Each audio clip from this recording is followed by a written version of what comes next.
आइए, आप सभी लोगों को मैं घातांक के क्वेश्चन इससे पहले ही पढ़ाया था, तो उसी सब चीज़ों को एक बार फिर से हम लोग सिस्टम शुरू करने जा रहे हैं।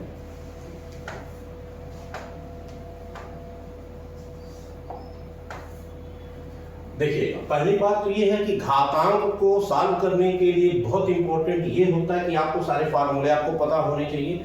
तो इस फार्मूले को आप ऐसे समझ लो, अगर पद इक्वल होता है तो आप घातों को डायरेक्ट जोड़ देंगे, यानी 5 3 कितना हो जाएगा 8। क्लियर हो गया। अगर यही डिवाइड के रूप में हो तो आप डायरेक्ट इसको क्या कर देंगे, माइनस कर देंगे। ठीक है, पद बराबर था तो घात को आपने ऐड किया और बीच में मल्टीप्लाई होना चाहिए। दूसरा यहां देखेंगे, पद बराबर है, बीच में डिवाइड है, तो 5 में से 2 आपने माइनस कर दिया। तीसरा, अगर मान लिया गया ये स्क्वायर कर दिया गया, पद के ऊपर पद आ जाता है और होल पद होता है, तो आप इसका मल्टीप्लाई कर देंगे। 3 दूनी क्या हो गई 6, ये तीसरा रूल हो गया। चौथा रूल ये है कि अगर मान लो पावर के ऊपर पावर है, तब आप गुणा नहीं करेंगे, तब आप इसको इस तरह से मल्टीप्लाई कर देंगे, उसी का मल्टीप्लाई। तो 3 3 का यहां देखना कितना हो गया 9। ठीक है, पांचवा क्वेश्चन आप देखिए कि यदि यहां पे माइनस के रूप में आ जाए तो ये होता है इनवर्स, यानी व्युत्क्रम। इसको आप व्युत्क्रम में आप लिखेंगे 1/x। अगर सपोज करो ये रूट में आता है तो रूट को आप माइनस हटाएंगे तो ये हो जाएगा 1/2। ये आपके पास फार्मूला हो गया। मेरे विचार से यहां तक आपको कोई दिक्कत नहीं होगी।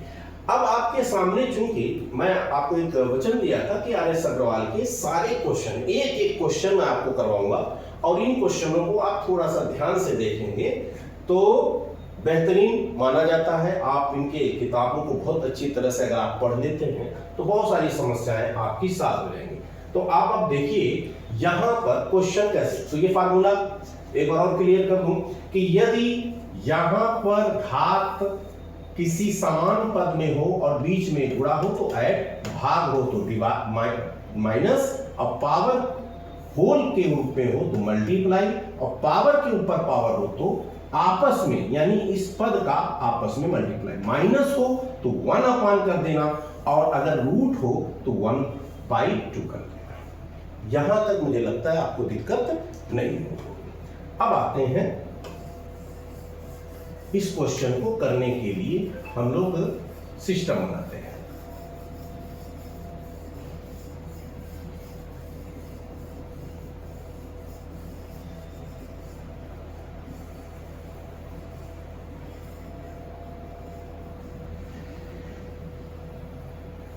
ध्यान से देखिए, आपके पास एक क्वेश्चन ही है वाला। ठीक है, आपके पास एक क्वेश्चन है, तो आप यहां देखिए ये पद बराबर है और बीच में क्या है, गुणा है। तो आप इन पदों को डायरेक्ट क्या करेंगे, सॉल्व करेंगे। तो चूंकि यहां देखना माइनस है, यहां क्या है माइनस है, तो आप यहां डायरेक्ट 3 - 6 कर लेंगे, यहां तो कोई दिक्कत नहीं। आगे क्या है, ये जो पावर इसका है उस पावर के घात को आप लिख लेंगे, यहां तक भी कोई दिक्कत नहीं। अब 6 में से 3 अगर माइनस करोगे तो आपको बचेगा कितना, -3, माइनस इसके साथ और आ गया पक्षांतर होकर के, तो ये माइनस हो गया 2 और ये हो गया 2x। फिर से समझना, 3 - 6 है, इस पद को आपने उतार लिया तो 6 में से 3 -3 ही बचेगा, और माइनस वाला जब बराबर के इस साइड में आता है तो उसका चिन्ह बदल जाता है।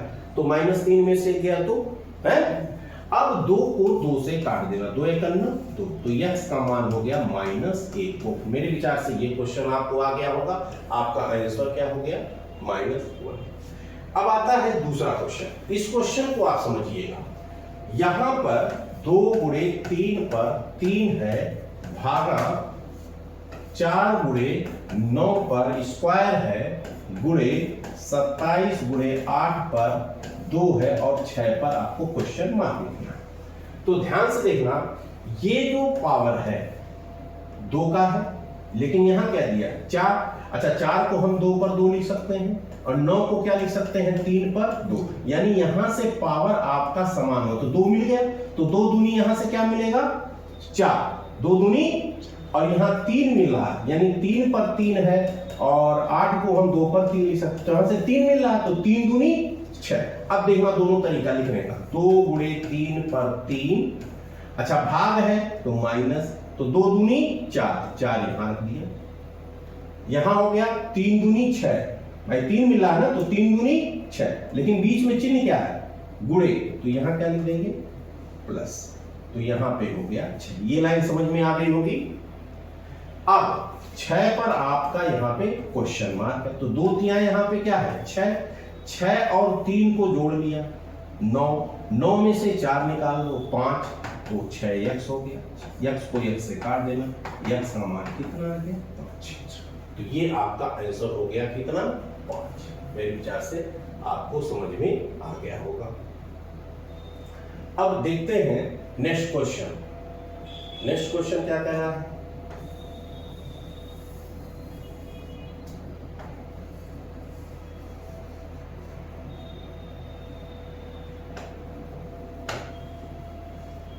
देखिए 8 पर कितना है, 8 पर x प्लस 1 है और ये कितना है 64, तो 64 को हम क्या लिख सकते हैं 8 गुणे 8, हाँ सर लिख सकते हैं।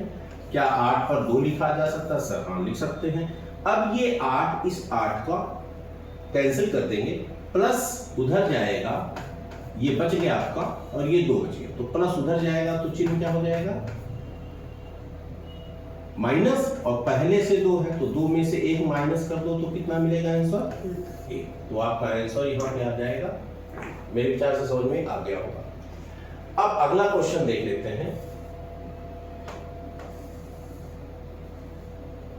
क्वेश्चन है ये 23 है, अब देखना पद बराबर है, पद क्या है पद बराबर है ना, यहाँ 23 यहाँ 23 यहाँ, और बीच में सब क्या है गुणा, तो हमने कहा गुणा होगा तो घात को डायरेक्ट क्या करेंगे जोड़ेंगे, तो 2.8 लिख दो, 7.2 लिख दो, 3.6 वो भी लिख दो, 8 2 10 10 6 16, हासिल 1 2 7 9 9 3 12 और 1 कितना हो गया 13, तो 13 दशमलव कितना हो गया आंसर हो गया।